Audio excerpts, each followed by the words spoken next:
Well, good afternoon, everyone.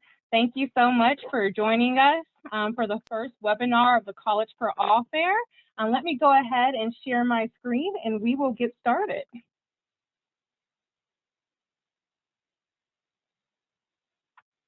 Okay. All right, so you have joined us for the Applying for College 101 session.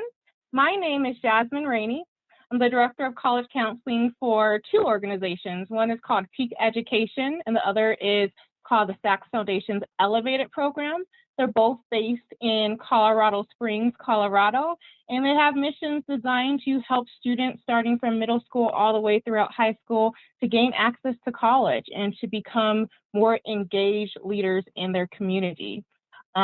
Before I joined Peak Ed and the Sachs Foundation, I spent the last 9 years of my career doing similar work. So I've helped hundreds and hundreds of students gain access to college and financial aid. And as a first generation student myself, I know how important it is to have someone there to help you understand this process because it can be very confusing and overwhelming if you don't. So I'm so excited to do the work that I do, but also to be here today to share a little bit about Admissions 101 or how to apply to college with all of you. So today we'll be talking briefly about the types of colleges, what colleges look for, and how you can apply to colleges. So for the different types of colleges, when I say college, I don't just mean that four-year university where you can earn a bachelor's degree. I might mean a certificate program where you can go to a technical school or community college where you can earn an associate's degree. For most of this presentation, we're going to focus mainly on that four-year university and earning a bachelor's degree. But just know there are many different pathways to college, and you can start with that certificate program and build upon it and end up at a four-year university. But again, we're going to focus more on that four-year university today. So the different types of four-year colleges include public and private universities, so they can usually fall into one of those categories.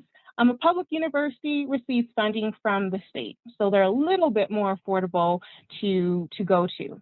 So here in Colorado, we have a public institution called Colorado State University.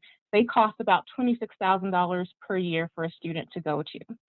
A private institution, on the other hand, doesn't really receive state funding, so they have to charge their students a little bit more in order to operate their school. So here in Colorado, we have the University of Denver, which can range between $60,000 to $65,000 per year. The public school, that rate I gave you earlier, about $26,000 for Colorado State University, that's an in-state tuition rate.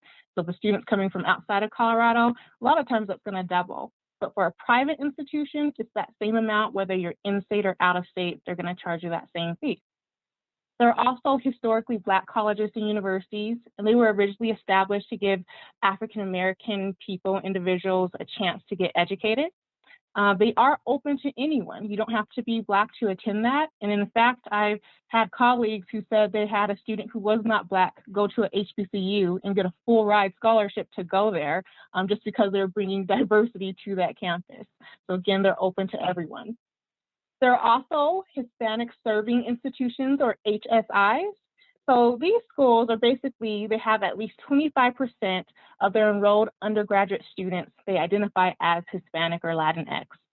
And because of that, these colleges will get additional funding or grants, but the funding's applied to the entire school, to all students, but they are able to get additional money for that.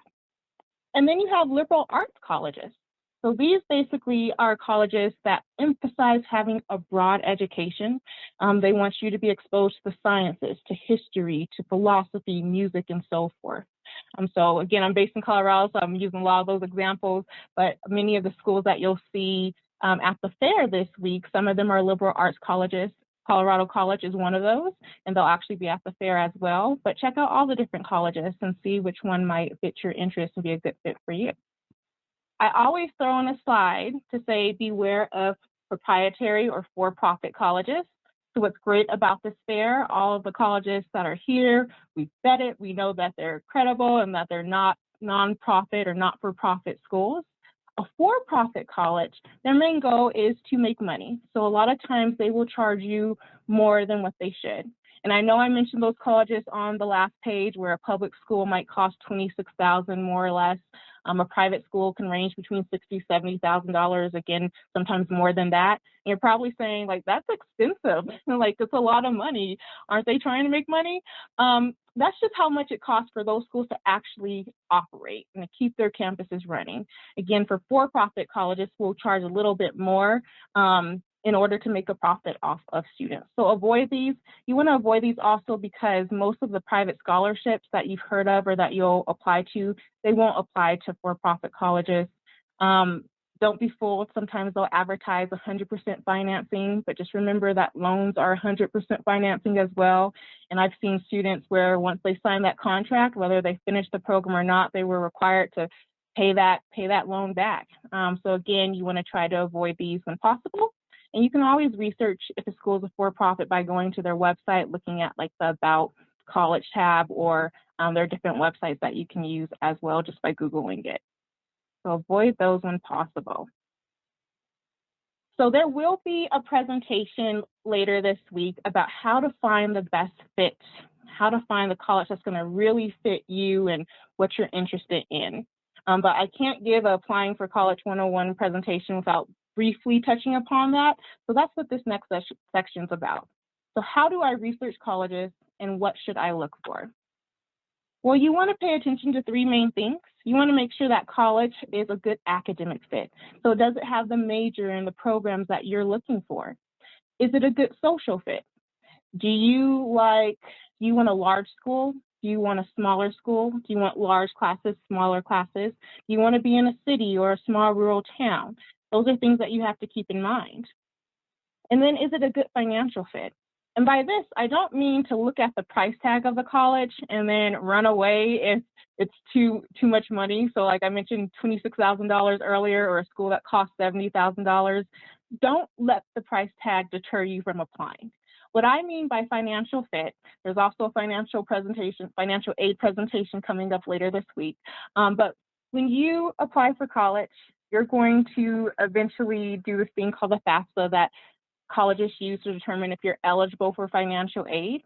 And usually at the end of your senior year, towards March, April, that's when you start to get award letters from colleges, and they'll tell you what they're going to offer you.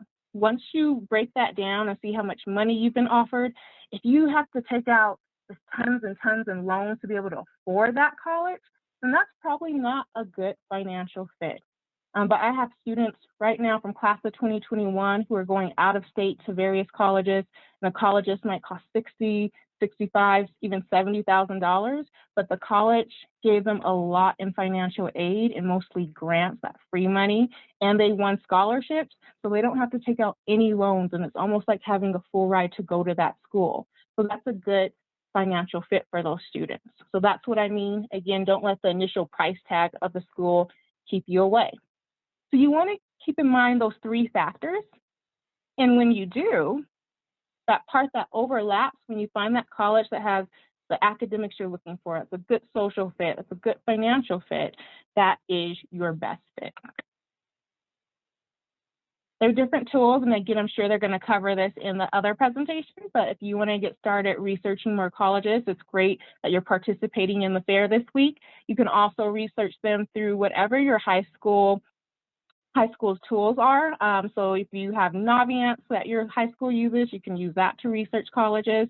Some people have Maya Learning. And if your school doesn't offer anything, you can always use College Board's research tool. It's bigfuture.collegeboard.org, and it allows you to do a college search, and it helps you to think about different things like a location you might want to be in, what sports and activities that they might have to offer, and so forth. And then when you apply to schools, you just want to make sure you have three different types, usually a safety college, a school that's going to be affordable, that you know for sure you'll be able to get accepted into. A target college is a college where your GPA and test scores match the average student that they accept. And then you might also want to have a reach school, where maybe your grades or GPA is a little bit less than what they typically accept, but you feel like you have a lot to offer and that school could be a good fit for you, so you still want to try and go for that. So just have a combination of those. And always, I would say, have a combination of in-state and out-of-state colleges as well. In-state, It can be good backup plans because you know they're typically affordable. But then also push yourself. Apply to out-of-state colleges. I mentioned my students earlier. Some of them were set on going in-state, but they listened to me and they pushed themselves, and now they're able to go out-of-state and not have to take out any loans to do that. So again, take advantage of this week-long fair to really talk to colleges, ask them about their typical financial aid packages, see what they have to offer, so when you're ready to apply, you have a good list. So we talked about briefly what you should look for, but then what are colleges looking for in an applicant? Well, I call it the big five. So they're looking for a good GPA. They're looking at your GPA. Sometimes they're looking at test scores, looking at your college essay, letters of recommendation, and then your extracurricular activities. So let's break this down a little bit more. So your GPA. When you start applying for colleges during your senior year, all the colleges are going to get is your transcript, and all they're going to see is your grades from the 9th grade to the end of 11th grade. So if I have any students on here who are in 9th or 10th grade and they're not ready to apply come this fall, just know like it's so important to do your best to make the best grades that you can throughout 9th, 10th, and 11th, because that's what colleges are going to make their decision on if they accept you or not. So you'll submit your transcript after you submit your application. When colleges review your transcript, what they're looking for is the rigor of your classes and the type of classes that you took. So they'll look and see, like, what does your high school offer? And did you maximize as many classes as you could? Did you take advantage of as many challenging courses as you could have? So they look for that. And what's really nice is they don't compare you to other students at a different high school. I used to work at a high school where my students were like, Miss, our high school doesn't offer this program like this other school does. You know, colleges do not compare apples to oranges. They only look at what your high school has to offer, and then they'll look at your transcript to see if you took advantage of that. So that's the good thing about it. Colleges will also look for upward trends on your transcript. So sometimes, you know, we all can have a rough start. So if you had a rough start in 9th or 10th grade, maybe you have a few C's, D's, and even an F on your transcript. It's okay if you're able to turn it around and get your grades up. They're going to look to see if you started off with maybe a C in math, but then you worked on to improve that, and now you make A's in math. Last year, I don't have to tell you, but last year was very challenging for many students with COVID, and some of you, I'm sure, were doing online learning. And if you're like some of my students, they're not the best learners when it's all online. So sometimes your grades might have suffered a little bit. And again, colleges are going to be very understanding of that, and many applications are going to have a space for you to be able to explain that. So if there are ever any discrepancies on your transcript or lower grades, they usually have a space for you to really talk about what went wrong or what was happening during that time. But it's so important that you always turn it to a positive and you show how you improved. So if COVID, if you were struggling with online learning, but then you found ways for yourself to make good grades or get your good grades up, or your grades up, I should say, make sure you write about that. I once had a student where in 10th grade, he lost his mother, and so he wasn't focused on school and his grades really suffered at that time. So he was honest and he wrote that in that space they provide for you. But then he made sure to talk about how he realized his mom would want him to do so well in school and to get a good education and make something of himself. So he started to go to his teacher's office hours and really turned it around and got better grades. So keep in mind, the people who read your applications, they're human, they're willing to understand your story, but you have to be willing to share and really explain what was happening and how you turned it around. And then when you're a senior, make sure you earn good grades. So I know I said that colleges will make their decision based on your transcript, which will show the 9th through the end of 11th grade. And so sometimes students will get really lax after they get accepted. They're like, oh, I don't have to go to class, or I don't have to earn good grades anymore. And that's not the case. Many colleges will ask for a mid-year transcript. So usually in January of your senior year, they'll ask for a copy of your updated transcript that will show your first semester of senior year grades. And then they'll also always ask for a final or end of the year transcript at the end of your senior year. And sometimes if you got accepted and then you decide to goof off and make like straight F's, sometimes the colleges will rescind their offer. They will take back that acceptance. So keep making good grades throughout your high school career. Test scores. So you can submit the SAT or ACT, and some colleges will super score. So what that is if you take the SAT or ACT multiple times, they'll take your highest subject score from each exam and put it together to give you a new score. So if you took the SAT one time and you did really well in English, but the second time you did better in the math section, but not so well in the English, they'll take the highest English score, the highest math score from this other test, and again, put it together to give you a higher SAT score. So talk to your colleges and see if they do that. Due to COVID, and even before COVID, but due to COVID, a lot of colleges went test optional last year, and many are going to remain test optional. I looked up a stat, and it said about 1,400 plus colleges will be test optional. So what does that mean? It means, as it sounds, you have the option of submitting your test scores or not. Another term that you might hear is test flexible. And so what test flexible means is that they still want some type of standardized test score, but it doesn't have to be the ACT or SAT. You can choose to submit like an AP exam score, IB score, SAT subject scores in place of the standard SAT or ACT. So going back to test optional, like, should you submit your scores if a school says they're test optional? I can't tell you. You have to make that decision for yourself. But things you might want to consider is you want to do your research. So you can usually Google and see the average test scores for a student who is admitted at the college you're interested in, and look and see the range. They'll usually give you a range. And so if you're in the upper half of that range with your test scores, probably want to submit it. It wouldn't hurt, it might help. But if you are kind of in the lower end, or maybe you scored not so well, so you're not even in their range, then you might not want to submit those scores. But if you don't submit your test scores, you need to make sure that your grades are strong, that the rest of your application is really strong and can hold up and get you admitted without submitting those test scores. There's a cool website. If you see the little yellow sticker, fairtest.org. That's a great site to use to see which colleges are test optional. You can always go to the college's website as well, and check that out. The college essay, I'm not going to go too deeply into this because I believe it's tomorrow. You have a college essay presentation. So I advise you to check that out so you can get some great tips. But the college essay, just know that it is your chance to go beyond the numbers in the main application. So it's your chance not to just be a GPA, a test score if they're asking for a test score. It's your chance to really share who you are as a person. It's not an autobiography, so don't.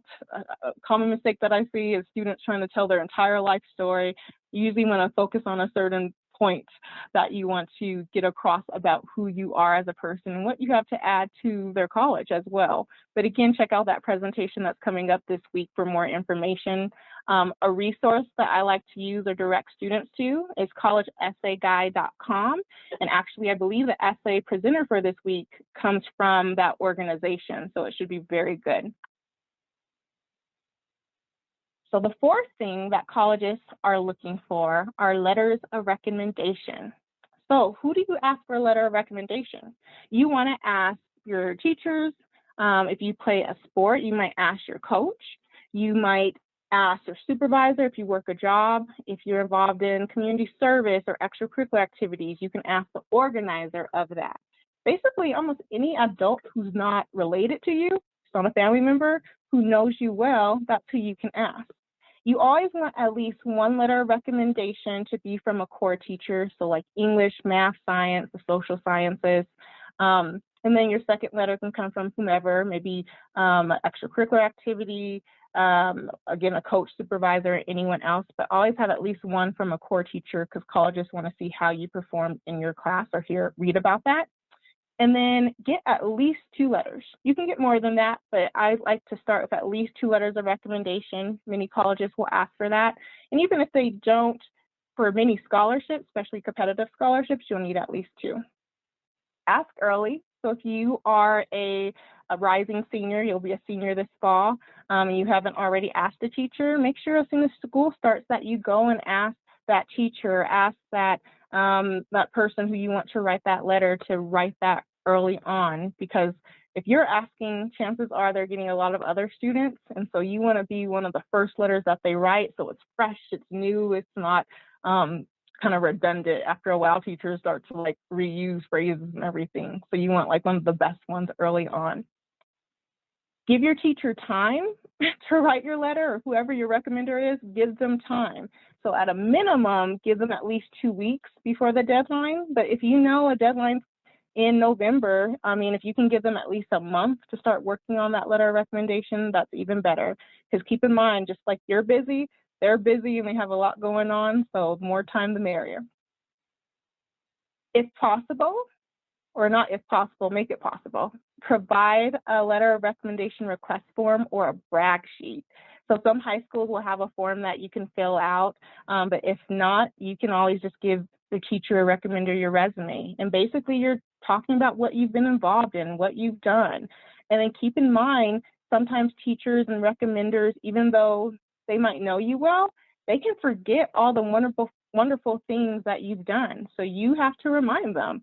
Or if for a certain college, you want a teacher to emphasize how you're a leader in the classroom. Like sometimes I suggest to students to write that down, like, hey, Miss such and such, can you make sure to emphasize that time I was a peer leader and got my peers to focus, or how I informally tutor my classmates when they don't understand this subject. Like give them stuff to use in their letters of recommendation. And then tell your recommenders to be specific and as detailed as possible, not to just do general statements that a college rep could just read on your application. I've seen some really bad letters of recommendation where, again, you could tell the teacher just looked at the resume and was like, this student is in student council, this student is in my class and they pay attention. Like you could replace that student's name with any other student and you wouldn't know the difference. So you want them to be able to tell stories, provide examples where that college knows like this is that student and no one else could replace them, and really get to know who you are as a person in that class and so forth.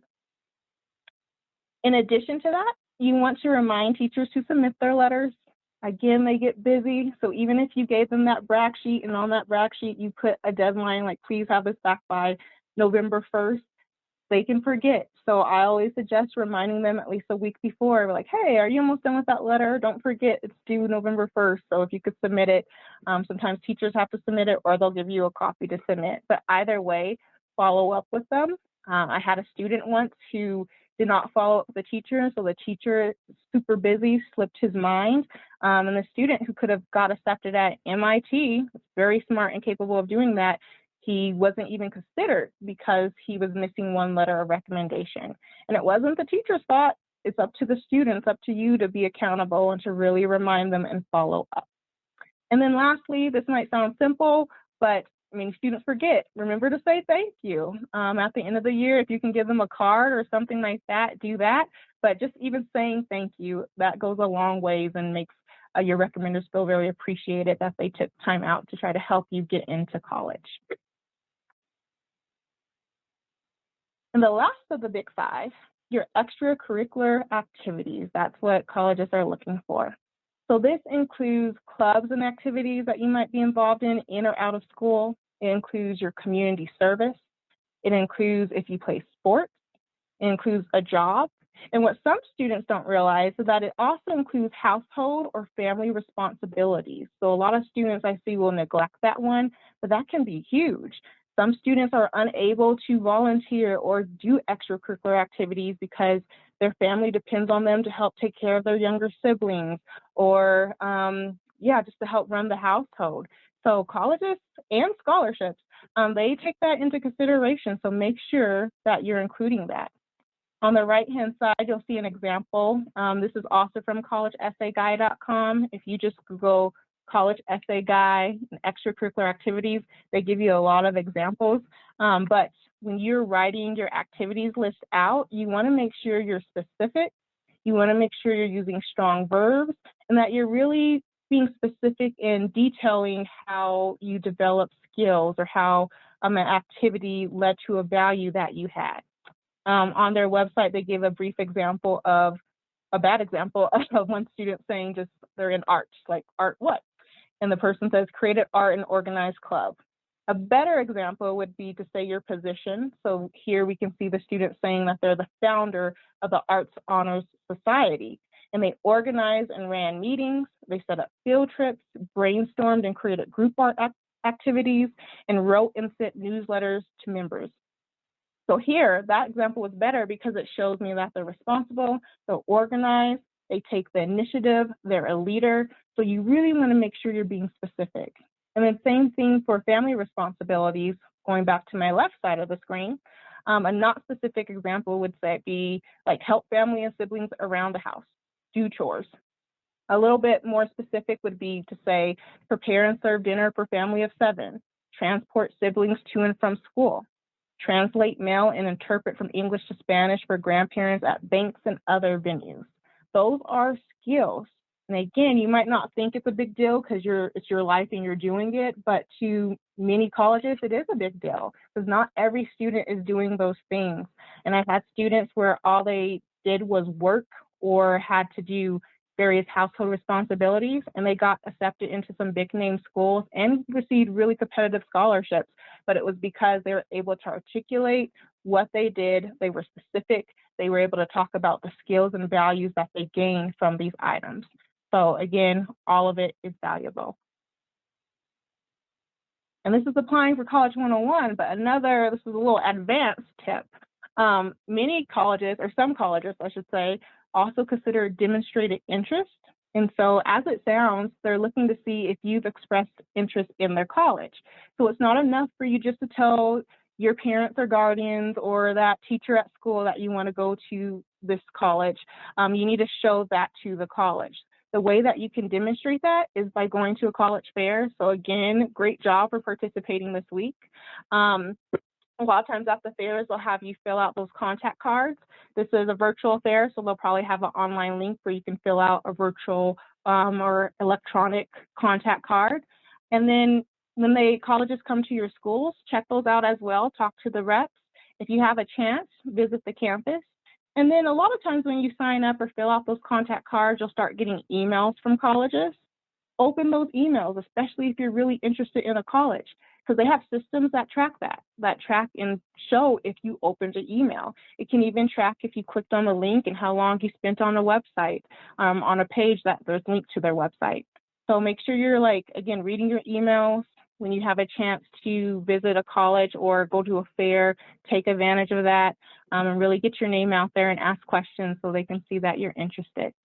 If you're wondering which colleges are that actually track demonstrated interest and might use that when deciding if they're going to accept you or admit you or not, you can go to collegetransitions.com. I know that's a long website, but again, you could just do collegetransitions.com or Google it. You can find almost anything by Googling and just type what colleges consider demonstrated interest and it will pop up for you. So that's a little advanced tip.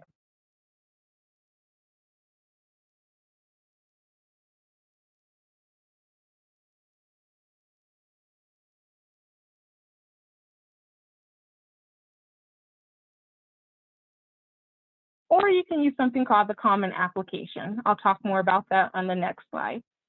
Keep in mind that most college applications do cost money, but if you're eligible for free or reduced lunch or meet one of the other requirements, you can get an application fee waiver that can waive the fees.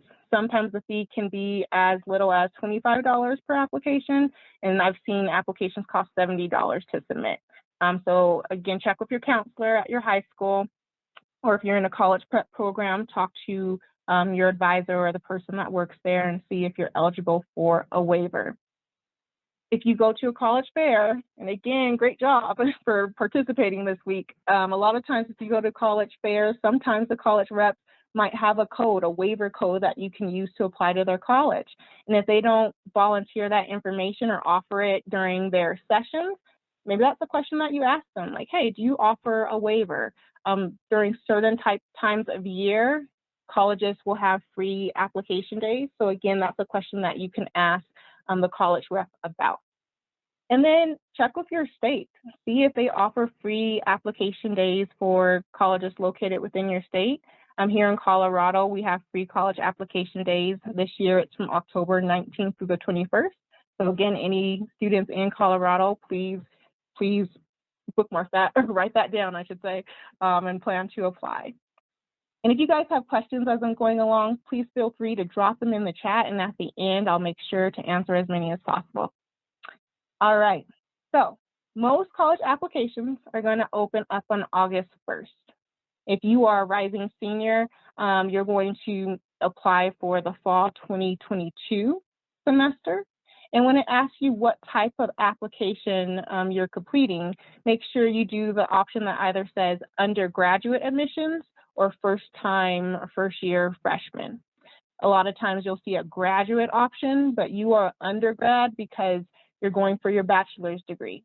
You're not a graduate student or applying for graduate admissions until you've earned a bachelor's degree, and then you're going for like a master's or doctorate. So that's the difference. So the Common App, I mentioned this as one of the two main ways for you to apply to a college. What's great about the Common App is that it's one application that allows you to apply to multiple colleges. So instead of you having to go to each website and apply and then fill out the same information on another website, again, it's just one application that allows you to submit that same application to multiple colleges. Not all colleges participate in the Common App, but they have a lot. I think they have over 800 or 900 colleges that participate. So I always suggest that if you have at least 2 colleges on their list, use the Common App. It's going to simplify the process and make it so much easier. Once again, August 1st is the day when applications open for you to submit for fall 2022. But you can start the Common App right now. So if you are a rising senior, start the Common App on commonapp.org. As you can see from the picture, the first part, it's usually your personal information, your address. You put information about your family and their education levels. You put your high school, if you've taken the SAT or ACT, your test scores, the activities, so the extracurriculars, make sure you're specific and detailed. You'll put that down, and then the writing section is your essay that you will add here. So you can actually have this all done and ready to go, so that way on August 1st, all you have to do pretty much is hit submit. So start that over the summer if possible. All right, so how are we on time? Cool. So there are also deadlines for colleges, and these are really important for you to pay attention to. So the different types of deadlines, you have early action. These are typically due on November 1st or November 15th, but some colleges can have even earlier early action deadlines. So for example, the University of North Carolina at Chapel Hill, their deadline is October 15th. So that means you have to have your application submitted by that deadline. But what's nice about it, if you submit your application early, you'll find out your decision earlier. So usually by the mid to late December, into that first semester, you will have a decision back. Early decision also usually falls on November 1st or November 15th. Similar outcomes as the early action in terms of you'll get a decision back typically in December. But this is different because it's a binding contract. So you can only apply to one college with early decision. And what you're saying when you apply early decision is that if you accept me, I agree to go to your college. So this is a way where you can show a college that you're really interested. Sometimes it might give you a little bit more boost in getting accepted. But to be honest, for my students, I tell them to apply early action because there's not a commitment instead of early decision. I like to say that unless you know 100% for sure how you're going to pay for that college, don't do early decision because another college might come around and offer you a better financial aid package. If it's a college that's known to give out like 100% or meet 100% demonstrated aid, meaning if your family's in financial need, they'll pretty much cover you with grants to meet any need that you have, then you might consider applying early decision. But again, if you just don't know how you're going to pay for that college, do early action, same benefits without the commitment. There's also regular decision deadlines. These deadlines can fall on January 1st, 10th, or the 15th, and some can be even later. And basically, when you apply, you usually get your decision back in March or by March. So impossible, pay attention to deadlines, and when possible, if you can apply early action, not decision, do that. So that way you can get your decision earlier and you can start making plans and see about the financial aid and everything like that. Then some colleges will be on rolling deadlines. So the majority, if not all, community colleges have rolling deadlines, and that means you can apply whenever and get accepted whenever. Some universities have slightly rolling deadlines. There's some universities right now where you can apply in the summer and then start college in August. So either way, pay attention to the deadlines and make sure you're writing them down. So these last few slides, for any student who's not a rising senior, use these next few years to work on those big 5 items that I spoke about. Make sure you're making good grades, take rigorous classes and challenge yourself, get involved in extracurricular activities and sports if possible, do community service, take on positions of leadership as you go on throughout the years as well. So those are things that you can do. But then for my rising seniors, this summer, continue to research colleges. Use this time this week to really go to the college booths and learn more about the schools and have a list of questions ready to ask them. Figure out what's important to you and ask those questions. Again, you can create your Common App account right now and start filling most of it out, even though you won't be able to submit it until August 1st. And then create a college tracker. I'll show you an example of a college tracker on the next page. And then start your college essay. So check out that essay presentation that's tomorrow, and then start your college essay. Do a draft at least. And then in the fall, you can start officially submitting your applications. After you submit your college application, you'll go to your counselor or whatever your high school's process is and request that your transcript be sent to the college. You want to request your letters of recommendation early, so as soon as school starts, make sure you're going to your teacher or your recommenders and asking them to write you a letter of recommendation. And then pay attention to deadlines. It's so important. Make sure you're writing down the deadlines and paying attention to those. Some colleges will ask for your application, letters of rec, and transcript to all be submitted on whatever deadline they issue. But then sometimes they want the application on the deadline, but then they'll give your letter, your recommenders, your letter of rec, as well as your transcript a 2-week grace period. Either way, I'd say submit everything early, just so you're not having to worry about that and you know your application is going to be reviewed on time. This is an example of a college tracker. You can make one on a piece of paper if you're old school and you like paper, or you can use Google Sheets or an Excel document.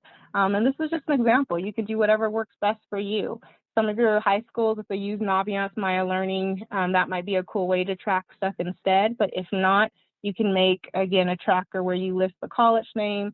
I always suggest putting the website, the username and password when you create your account. And then for application requirements, put like if you can do it on the Common App or if you have to apply directly on their website. Most colleges are going to request a transcript. Put if they're requiring the SAT or some kind of test score, how many letters of rec do they require, if any. And then you can have a completed section. So this all helps you keep track of it. You can put their application fee, if you're going to have a waiver, if you have to pay it. And then you can track the deadlines, what their deadlines are for that institution. So this is a handy way, really nifty way to just stay on track, because there's so much you're going to have to keep track of during senior year, not just college stuff, but with your classes, if you work, all that stuff. So this will help you stay a little bit more organized and help you manage your time more effectively. And you can also like Google college trackers to see what pops up. If you're like, I don't feel like creating that myself, a lot of times they'll have trackers already online for you that you can modify and use. Some last tips: create a Google Doc or some kind of cloud-based document. So like your notes, if you're an Apple user, and make sure you're putting your usernames and passwords there, because again, you're going to have so many different accounts to log into, not just for college, but for your scholarships. And then FAFSA, and you'll learn more about that later this week. And then when you get accepted to colleges, they give you a new portal with a new username and password, and you need to track your college ID numbers. So you will save yourself so much time if you just create a document early on, and as soon as you make stuff or get information like your college ID numbers, put them all in that document. It's going to save you so much time, trust me. Make sure you're also maximizing every space on your college application and scholarship applications. So if they have an optional essay, do that optional essay. A lot of times optional is not optional. They want to see if you're really interested in that college or scholarship and you're going to take the time to go above and beyond what was expected. So if they give you a space to elaborate on the extracurricular activity, do that. Really talk about what you did and your contributions to that. The next thing, check your emails. Check them at least once a week. I know for my students, I email them every other week with scholarship opportunities, or colleges will email you with if they're coming to your town, or with tasks and things that you might need to do for them. So check those emails, read those emails, make time each week to go through them. Again, I know you're going to get busy, but if you just dedicate a small amount of time now, it's going to make it easier once you get into the busiest part of senior year. And then lastly, I talked about it already, but I'm going to say it again, complete as many tasks as possible this summer and don't procrastinate, because again, senior year, so busy. And I keep saying that because seniors each year, they'll tell me like, Miss, I thought senior year was going to be so much easier than the past years, and I would just be coasting, but it's busier because I have to worry about, you know, prom and then classes and then graduation and this college stuff and scholarships. So if you can knock out a lot of it this summer, it'll make it a little, slightly less stressful once senior year starts. All right, so that was the Applying to College or For College 101 session. I hope you found that useful. If you have questions during our remaining time, I know this is scheduled to end at 5:45, but I'm happy to stay on and answer any questions that you have. So feel free to drop them with the chat or the Q&A button. So let's see. Okay. So one question, is it better to apply directly to the college or through the Common App? Does it impact your application process? Great question. Usually no, it doesn't impact the application process. Like I said, I like the Common App. If you have multiple colleges that are on the Common App, use the Common App because it's going to save you time. But usually they're still asking for an essay, they're still asking for an activity section, and so forth. So either one is fine. Should rising juniors apply? No, usually you're going to just wait till you're actually a senior to apply for college because you won't be able to start. Unless you're a junior that's going to graduate early and you know 100% for sure that you'll be graduating early, you don't need to apply during junior year. So use junior year to still keep those good grades up, stay involved, do community service, and to really research colleges. It's great that you're here if you're a junior. Again, use this week to really talk to these college representatives and see what they're looking for. So that way, if you know you don't quite meet what they're looking for, you have this entire year to turn it around. What do you mean by college essay? How do we decide which prompt, or is it given? I'm going to say check out the college essay presentation. That's tomorrow because they're going to go more deeply into that. That's why I didn't talk about it too much today, because there's a whole session on that that's going to really, really help you. But with the essay prompts, I do like to recommend choose the one where you feel like you can truly highlight who you are as a person and illustrate what you have to offer, not just at college, but offer the world, offer just life in general. But again, they'll talk to you more about that tomorrow in the essay presentation. I missed some of the presentation. Is there a website to view the recording of this meeting? Yes, so we did record this. And Caleb, if you want to jump in here, I believe they're going to put all the recorded webinars just on the collegeforall.org website. I'm not sure like which exact section, but we have one of our organizers of this fair here, so he can jump in if you have something to add. Yep, that's correct. We'll post these recordings on collegeforallfair.org, and I'll type that into the chat. Awesome, thank you. Next question, where do you go to look for scholarships? Ooh, that's have a whole nother presentation on that. You can use a lot of different websites. There's goingmary.com. I really like that one, so I'll try to type it in the chat. Going Mary. There's Unigo, unigo.com, there's scholarships.com. You can even just literally Google scholarship search engines and they'll pop up. You can create free accounts and fill out information, and it's supposed to match you to different scholarships, but it can be difficult. I always tell my students to dedicate, again, at least 1 hour a week to go through those sites. Some scholarships are what I call lottery scholarships that they'll match you to, where they're only asking for your contact information, and that's it. I say avoid those. You need to do the scholarships. They're asking you to do some type of work, whether it's an essay or there's a create a greeting card scholarship where you have to take a picture. There's a stuck at prom scholarship where you can design a prom dress or tuxedo all out of duct tape and potentially win $10,000. So usually those scholarships, when you have to do some type of work and put effort and not just type your name and contact information, those are the ones where you're going to be more likely to get more money or financial aid.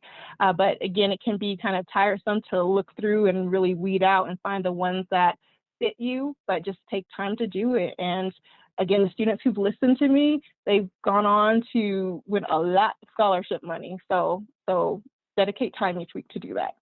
All right. Let's see what other questions. Have you seen success of students applying with the WUI? Any tips? We are Colorado student family. Awesome. And then let me just skim through the rest of the questions and I'll come back to that one. How long should your letter of recommendation be? Okay, I'll jump to that one and I'll come back to the WUI, the WUE question. For letters of recommendation, you want at least 1 page, double-spaced. And I'd say no more than 2 pages. A lot of colleges, keep in mind, one college rep could read 100 applications in 1 day. And so they need it to be quick. They don't want to read a book or a novel. So at least 1 to no more than 2 pages. They'll thank you for that. It seems like scholarships end up wasting time and you never hear anything back. Do students actually get scholarships? Yeah, my students, my seniors, in one of my programs alone, earned over $1 million in scholarships.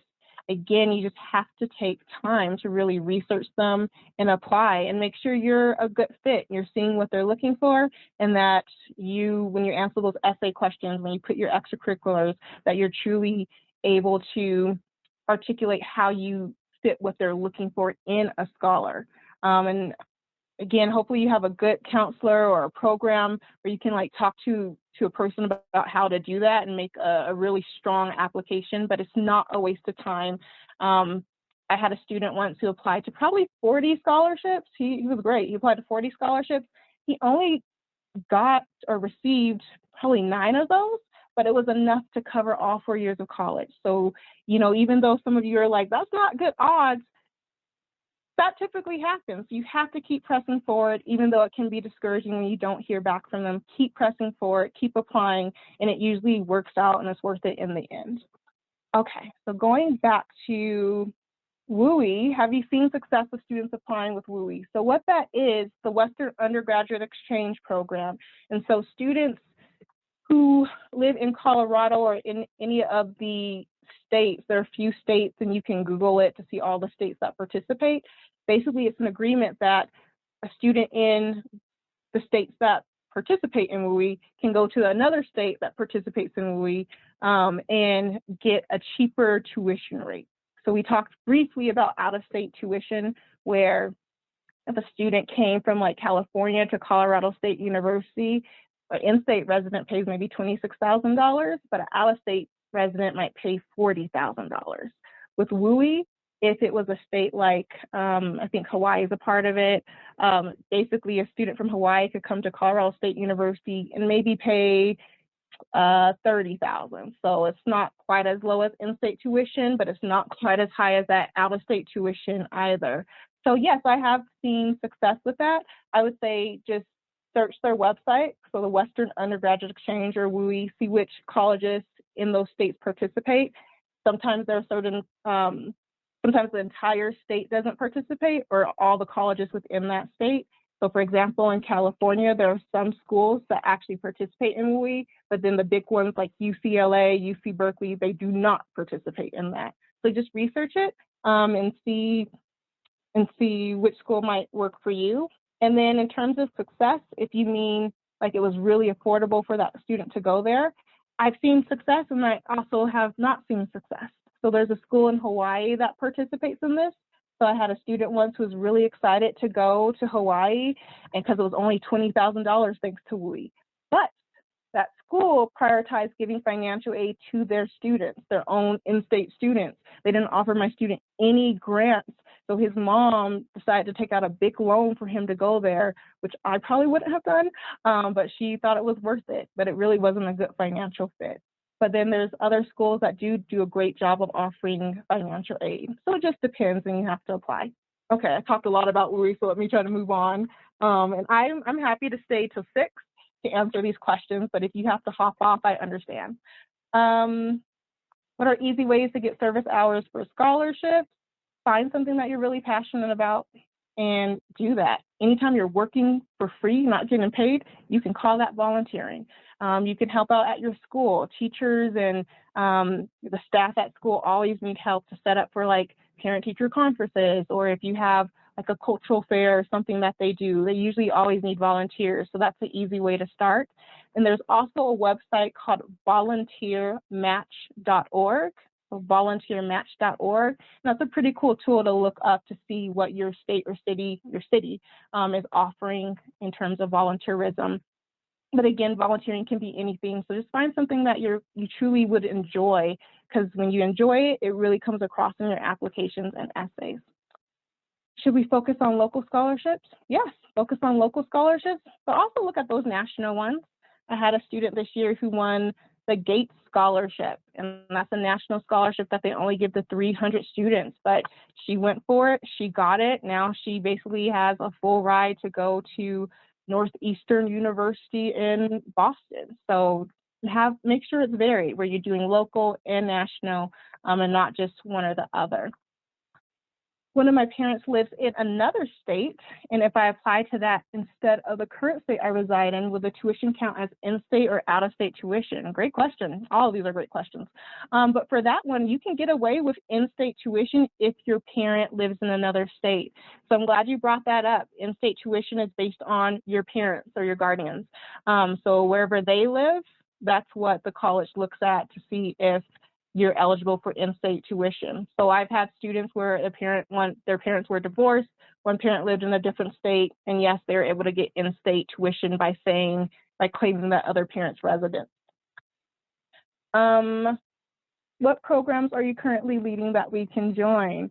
If you're in Colorado Springs, check out Peak Education or the Elevated program. And yeah, if you're not, I'm sorry, you can't join that. But there's usually some great college prep programs in almost every state, so search them up. Can you reuse essays if scholarship organizations are asking essentially the same thing? Yes. I meant to put a note on my presentation, so I'm glad you put that up. You can reuse essays, especially if they're asking the same thing. That's a smart thing to do. Reuse and recycle. Don't write a new essay when you've already written one. Sometimes, yes, like you mentioned, you do have to tweak it a little bit, but you can always reuse them.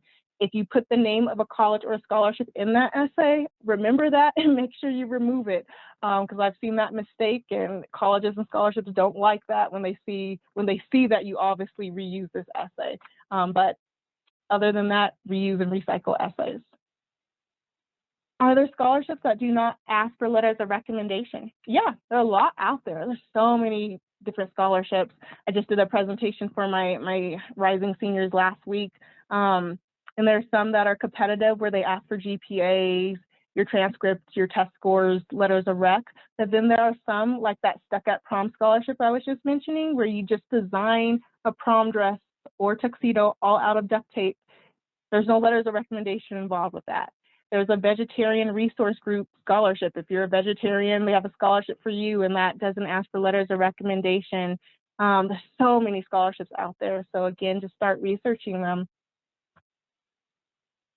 For the live sessions we didn't attend today, do we have the whole week to attend the ones we missed or haven't attended? So again, they're going to put all these recordings from the sessions on the website, the collegeforall.org website. So even if you can't make it, you'll be able to come back and watch that session. Is it okay to have more than one recommendation from a core teacher? Yes, it's definitely okay. I always say at least one, because some students will just do all their elective teachers or community-based organization recommenders. But again, colleges wants to see at least one, but you can definitely have more than one. What are the key resources, submissions, and skills needed to gain a full ride scholarship? Another great question. You guys are good. Same thing that we pretty much talked about today. They're looking at your GPA, they're looking at the letters of recommendation, and I like to call it ACE. To get those really full ride competitive scholarships, you need to ACE it, ACE. A stands for academics. Have you taken rigorous classes? Have you made mostly good grades in those rigorous classes? The C stands for community service. That's super important for competitive full ride scholarships. They don't just care about your grades. They want to see that you are a well-rounded individual and that you care about your community. You care about giving back and helping others. So community service is super important. So make sure, again, you're doing that. And then the E and A stands for extracurricular activities. Again, household family responsibilities count as extracurricular activities, community service. And again, I've had students where all they did was work and have family responsibilities, but because they could really articulate and communicate why that was important, what they gained by doing that, all the skills they learned, they got those big scholarships. So keep that in mind. Great questions. And then, are you allowed to see what your letters of recommendation say? Yeah, there's no rule against it. However, some recommenders and teachers don't like students to read their recommendation letters because, like at one of the schools I used to work at, it was a very competitive IB school, and there's a student who blamed the teacher for him not getting accepted into a school. He was like, it's because of your letter of recommendation. And that was definitely not the case. The teacher did their best writing that letter, but because some students might try to blame someone else, some recommenders are like, nope, you cannot read my letter of recommendation. Some recommenders will, they don't mind. Like when I write one for a student, I let them see it and read it. But I would say to solve that issue, just make sure you're choosing one who can truly write something good about you. If you know you haven't been going to that class or you don't have a good relationship with that teacher, don't ask them. I had a teacher once give me a letter of recommendation for a student. It was literally 3 sentences, and she was like, I don't know the student well. And she expected me to submit that letter. And she was like, the student doesn't really come to class often. And it was horrible. And like, lucky for that student, I didn't tell him what she said, but I was like, you should probably find someone else before I submit it on your behalf to this college. But yeah, so make sure there are people that know you well. All right, I think we are pretty much right at 6, and that was all the questions. Again, I hope you found this helpful. For those of you who are rising seniors, I wish you the best of luck with this senior year. You're gonna do amazing. Make sure you take advantage of your resources, so your high school counselor or anyone in your community or at your school that offers support, take advantage of that, because we all could use someone to help us, right? But again, I hope you found this helpful, and enjoy the rest of the fair and the rest of the webinar sessions, and have a great evening.